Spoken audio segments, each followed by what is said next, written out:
सुप्रभात। मैं जगेंद्राणा। सही समय, सही तरीका, सही परिणाम, यह हमारी आज की आध्यात्मिक चर्चा का विषय है। सही समय, सही तरीका, सही परिणाम। मनुष्य जीवन भी समय की ही देन है। हमारा जीवन समय के साथ बीतता चला जा रहा है। दिन के बाद रात, रात के बाद दिन, सुख में सुखी होना, दुख में दुखी होना, अपनी इच्छा वासनाओं के साथ जूझते हुए समय हमें मृत्यु के दरवाजे पर ला पटकता है। इस जीवन में, इस संसार में, इस ब्रह्मांड में जो कुछ भी हो रहा है, जो कुछ भी होगा, जो कुछ भी हो चुका है, सब पर समय का ही आधिपत्य है। भूत, भविष्य, वर्तमान, ये तीनों समय के ही विभिन्न पहलू हैं। मनुष्योचित कर्मों की तरफ अग्रसर होकर जो समय हमको मिला उसका सदुपयोग करके इस जीवन को समय के चंगुल से छुटकारा दिलाएं।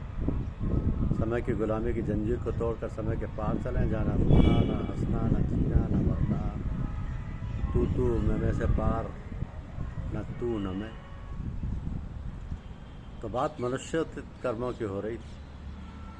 हम सभी कभी कोई कार्य करते हैं तो कार्य तभी होता है जब उसका कारण मौजूद है। बिना कारण के कोई कार्य हो ही नहीं सकता। हम कुर्सी से उठते हैं, क्यों उठते हैं? कोई कारण जरूर होगा। हमसे कोई कार्य हो, कारण मौजूद होगा, पहले कारण होगा तभी कार्य होगा, और कार्य होगा तो फल निश्चित होगा। कृपा होगी तो प्रतिक्रिया या प्रतिकृपा होगी। यानी हमारा जीवन कारण से कार्य, कार्य से फल, और फिर फल ही कारण का रूप पकड़ लेता है। हम इसी तरह चक्कर काट रहे हैं। भूत, भविष्य, वर्तमान रूपी समय में कारण, कार्य, परिणाम रूपी बंधन में बंधा हुआ हमारा मन बंधे हुए स्वतंत्रता का, हमारा मन बंधे हुए हम स्वतंत्रता का एहसास कर रहे हैं। कब तक?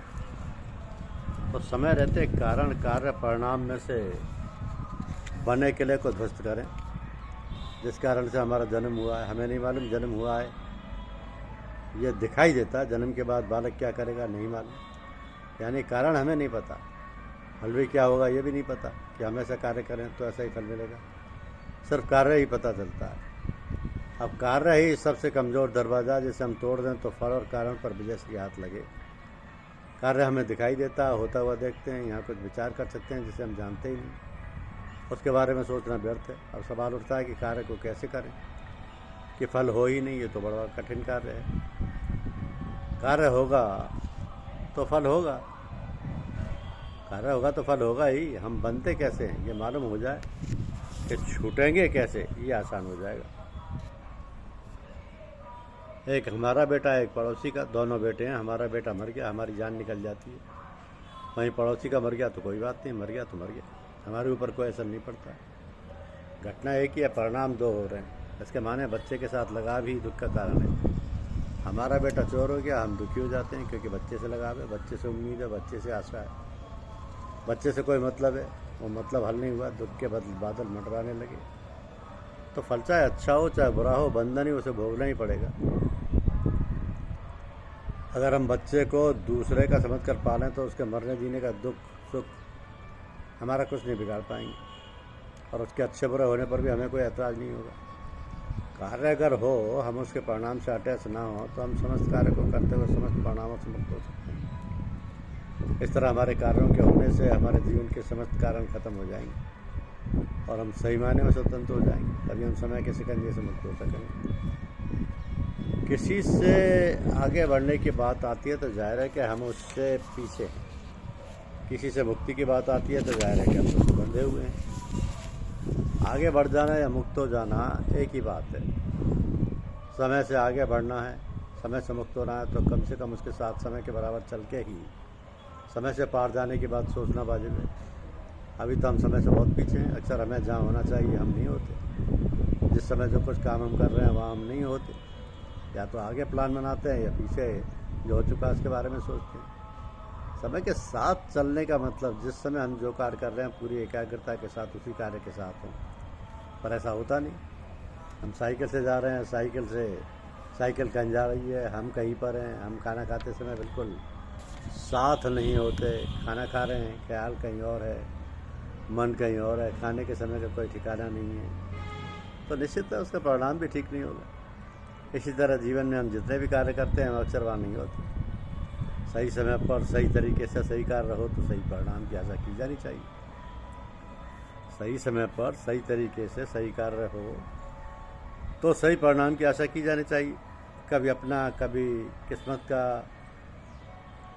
कभी भगवान का दोष देते हुए अंधकार में जीवन जीने की आदत में अपना समय बर्बाद किए जा रहे हैं। ठीक समय से, ठीक तरीके से, ठीक कार्य हो। लोहे को अपने मन माफिक करना है। लोहा गर्म हुआ, उसी समय उस पर चोट ना पहुंचाई गई तो वह मन माफिक नहीं होगा। बाद में ठंडा होने पर काफ़ी दिक्कत उठानी पड़ती है। हमको भी अपने जीवन को सफल बनाने के लिए अपने जीवन के कार्यकलापों को नियमित, संयमित, सारे कार्य पाबंद होकर करने चाहिए। हम समय से काफ़ी पीछे हैं। निश्चित समय पर निश्चित कार्य करने पर समय के साथ होने की यात्रा पर चलें, पर समय के पार होने की तैयारी करें। तो किसी कार्य में सही तरीके की ज़रूरत सही गाइड से पूरी होती है। समय से पार जाने के लिए जहाँ समय का प्रभाव ना हो, जहाँ समय रुका हुआ हो, स्थिर हो, ऐसे परम पुरुष के, ऐसे सदगुरु के शरण में रहकर अपने भूत भविष्य वर्तमान उनके चरणों में समर्पित करके ही समय के पार जाया जा सकता है। क्योंकि समय बड़ा बलवान है, बिना समर्थ के बाहर गए उसे पार पाना नामुमकिन है। धन्य है वो लोग जो अपने को श्री सदगुरु महाराज के हाथ बेचकर अपना जीवन सफल बनाने में लगे हुए। गुरुदेव के आदेश का पालन करते हुए उनके द्वारा बताए गए आंतरिक अभ्यास के तरीके को उसी प्रकार करते हुए अपना जीवन दुनिया के साथ बिता रहे। मन का ये गुण है कि जिस चीज़ में लगता है तदाकार हो जाता है। इसी गुण का लाभ उठाते हुए हम अपने मन को अपने रहबर के, अपने गुरुदेव की इच्छानुसार, उन्हीं के इच्छानुसार, उन्हीं के लिए, उन्हीं को इस जीवन के समस्त कार्यकलाप, सारा भूत भविष्य वर्तमान समर्पित कर दें। उन्हीं में तदाकार हो सकती है। तथा समय के पार जाना सुख है, न दुख है, न सुख में सुख है, न दुख में दुख है। हर समय सम है, कोई हलचल नहीं, शांत स्वरूप स्थिति को प्राप्त कर सकते हैं। अब चूँकि सारा ब्रह्मांड 5 तत्वों से बना है तथा हमारे शरीर में भी 5 तत्व विद्यमान है, तो जो ब्रह्मांड में है वही इस पिंड में है। जाहिर है कि ब्रह्मांड के कार्यकलापों में से हमारा पिंड भी प्रभावित होगा।